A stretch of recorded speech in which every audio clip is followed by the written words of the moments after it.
Hey everybody, it's Tristan, and this is that thing that I said I would do every week for some reason. Welcome to Quickstep. So I'm going to give credit for this week's video to the people in the subreddit. Self-destruct sequence 0001 and Jack Frostbite both asked questions about Justin Trudeau and his father and previous prime ministers who've had a fight with previous presidents, and I decided to generalize that a little bit into Canadian-American relations because they're having a rough time right now. And Dusty Girl, you had the highest rated comment, but yours is less temporal, so next Monday expect to see the answer to your question. So for those who have not been following the news, G7, the group of rich fancy pants countries, had a meeting last weekend. And by last weekend, I mean like it's Monday right now, so the weekend before the weekend that just ended. And Justin Trudeau, the proud owner of a brand new oil pipeline in the middle of Indigenous territory, got in a spat with a set of bagpipes that somehow got elected president of the United States. And what they've been fighting over is trade, specifically Canadian-American trade, which is a big deal. We are both each other's largest trading partners, so the terms of Canadian-American trading is always a big priority for both of us, even though most Americans don't think about it that way. It's funny because in the research for this video, I found the earliest incident of a prime minister publicly complaining about the Americans when it comes to trade relationships dates to 1888, which is when Canada was the ripe old age of 21. So, you know, this is a thing that happens on the reg. So let's give a brief history of Canadian-American relations. Canada and America were both sort of born in the American Revolution, something that you probably won't be taught in American history class, but Canadians often attribute the American Revolution to part of our origin story as well. In the 18th century and 19th century, a lot of the non-French, English-speaking immigration to America were former American refugees, loyalists. You remember the Patriots and the Loyalists? Those loyalists, after the war, had to go somewhere, and a lot of them came actually here in Southern Ontario. So a lot of the early settlers of Canada who were not French are former Americans, and they weren't here before the American Revolution. So the American Revolution is kind of our origin story as well. And during the American Revolution, the Patriots invaded Quebec and tried to turn the Quebecois against the English during the war. We're going to talk about that on Thursday, so stay tuned. But there's always been a fear, at least from after the American Revolution was done until pretty much the end of the War of 1812, there's been a fear and paranoia that the Americans were going to invade any day and try to steal Canada away from the British. Those fears came to realization when, due to a number of factors, but one of them being all of that sweet, sweet Canadian territory, the United States invaded in 1812. There was a bit of a war. We pushed them back. They pushed us back. And in 1815, the war was over. Nobody gained or lost any territory, but we never went to war again. That being said, in the following decades, there was still slight fear that any time the Americans wanted to get angry at the British or they wanted to take our territory as they had tried twice before, that they would invade. And so it inspired a lot of things. The founding of Canada, for example, in 1867 was partially a response to the reunification of America after the American Civil War, because there was a lot of fear that the next thing they would do would be to invade Canada, and so Canada became a dominion in order to protect against American invasion. Canada was also very slow to the westward expansion game, so when the United States was massively expanding out west, taking over all of that indigenous territory, committing genocide and displacement in the prairies, Canada did the same, albeit at a much slower rate and with slightly less genocide. Very slightly. It was all done in the making sure that if we took that territory, then the Americans wouldn't be able to take it from us. That being said, even though we have mutual paranoia, we've always had tight trade relations. But of course, as you can probably guess, the relationship has never been an equal one. America has just over 9 times the population of Canada. The population of California is higher than the entire population of Canada, and America is the largest economy on Earth, and Canada is very much not. One of the famous lines in Canadian foreign policy is actually attributed to Justin Trudeau's father, Pierre Elliott Trudeau, who was the prime minister through much of the 1970s given like with 1 year of exception, and a good chunk of the 1980s as well. He would go down the record saying that being America's neighbor is, quote, like sleeping next to an elephant. No matter how nice and even-tempered they are, you are basically at the whim of every one of their twitches and movements. So whatever America does will affect you a lot more than it affects it. And the power of cultural and economic hegemony in America has led to Canada passing a whole lot of laws. We have some interesting laws in the books that protect Canadian content. So a lot of radio stations, TV stations have to have a certain percentage of Canadian content in all of their programming. It's partially responsible for the creation of Nickelback. I'm very sorry about that. But it's also responsible for how many successful comedians and Canadian musicians there are out there that are not Nickelback. Some of them are the Guess Who and Rush, so it's not all that bad. And Canada invests a lot in art. And America and Canada have gotten along very well over the last century and a change. We've been allies in every major world war that we had to participate in. But to the extent that Canada can, because we are, of course, the weaker partner in the partnership, we have been critical of the United States and paid for it on a couple of occasions. The first one would be Cuba. One of the things that Americans have always given Canadians a lot of flack for is that Canada maintained normalized relationship with Cuba even after the embargo was put in by the United States. My wife, when she moved to Canada, was actually surprised that people do destination weddings in Cuba, because in America that's like not even considered a thing. But yeah, Cuba is a great place to go for resorts apparently. There's no Americans there. I'm sorry, Americans, please don't hate me. But Prime Minister Diefenbaker, who was Prime Minister during the Cuban Missile Crisis, criticized John F. Kennedy for his performance during the Cuban Missile Crisis, thought that it was a bad idea, he was being too bravado, and basically setting the world into apocalypse, mostly because JFK was. And if anybody remembers, Pierre Elliott Trudeau and Fidel Castro had a legendarily good relationship. They were very good friends, and Canada and Cuba were very good friends for a good chunk of the 1970s.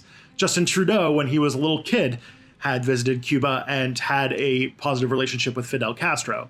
This is why when Fidel Castro died a couple years ago, the Americans were very flabbergasted and very angry when Justin Trudeau said, lamenting words about the passing of Fidel Castro and went to his funeral. But Canada and Cuba have always been very good friends, and so that has always been a sticking point between America and Canada. Not to mention we have the good cigars, so win for us. Canada and America also had a spat over the Vietnam War. Canada did not get involved in the Vietnam War, and to an even greater extent got in trouble with the United States because Canada gave blanket amnesty for anybody who moved from America to Canada in order to get away from the conscription that was going on, in order to make more people go to kill people on the other side of the world for questionable reasons. The Prime Minister for a good chunk was Lester B. Pearson, who criticized President Lyndon B. Johnson over the getting involved in Vietnam, said it was a bad idea, said it was a problem for international stability and peace,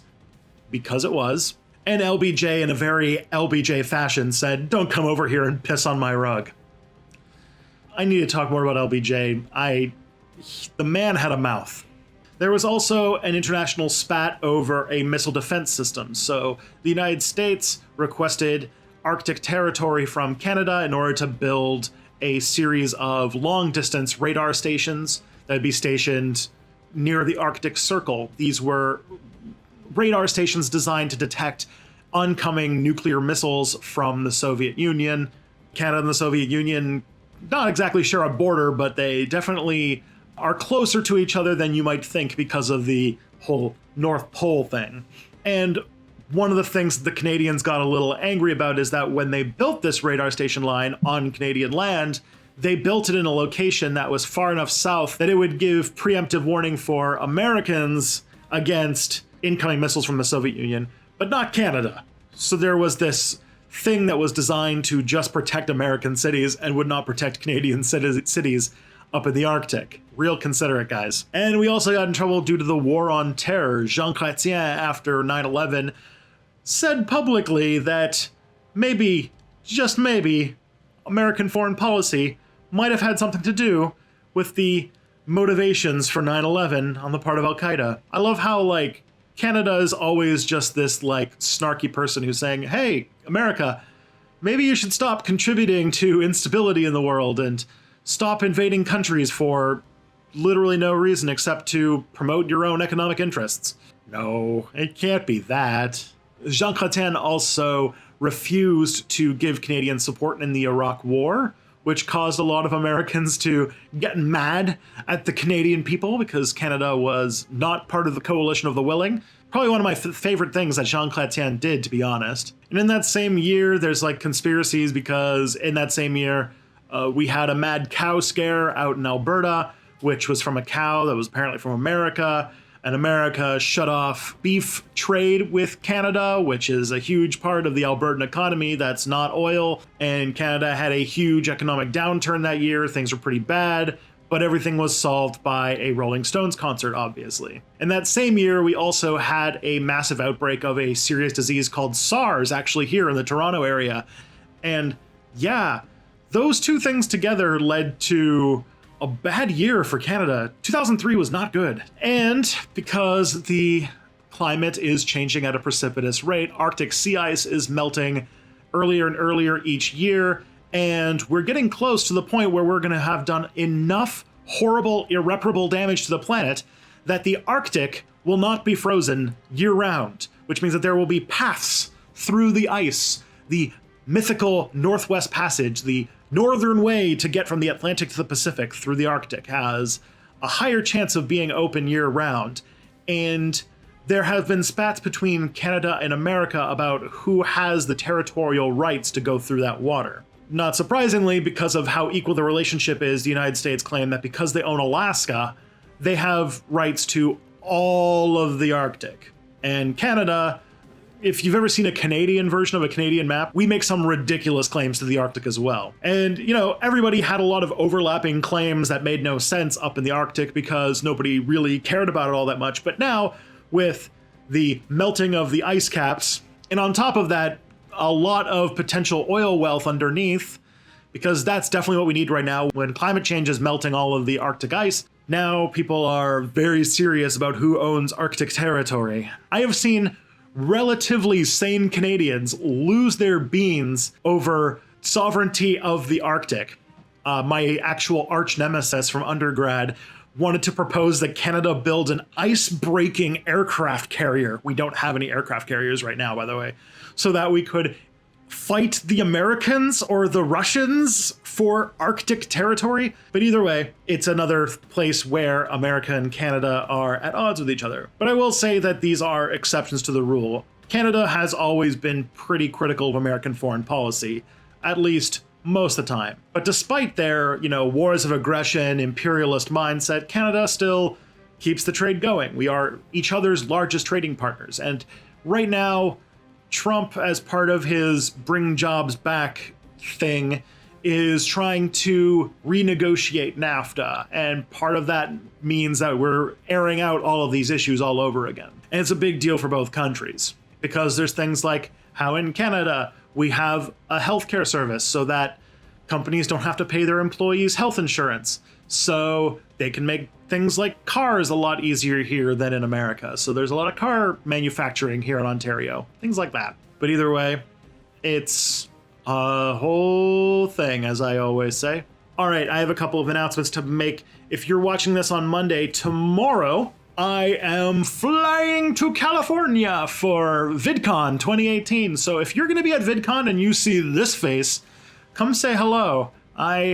I'm looking forward to meeting some Step Back viewers or, other interesting creators. We already have so many plans to have a lot of fun times, so I look forward to seeing a bunch of you there. And of course, for Quick Step, as always, I need to point out that if you go to the Step Back subreddit or /r/Step Back, you can participate in the thread every week to decide what the subject of the Quick Step video is going to be. So if you want to participate in that, go to the link. If not, I'm going to pick something that I like, and you're not going to like that. And the last little bit I need to announce is that on June 28th, typically a Thursday, there's not going to be a regular Step Back video. There's going to be a second Quick Step that week because I won't have next week to make the script for it. So things got a little topsy-turvy, and I'm very sorry. Anyways, that was Quick Step. Bye!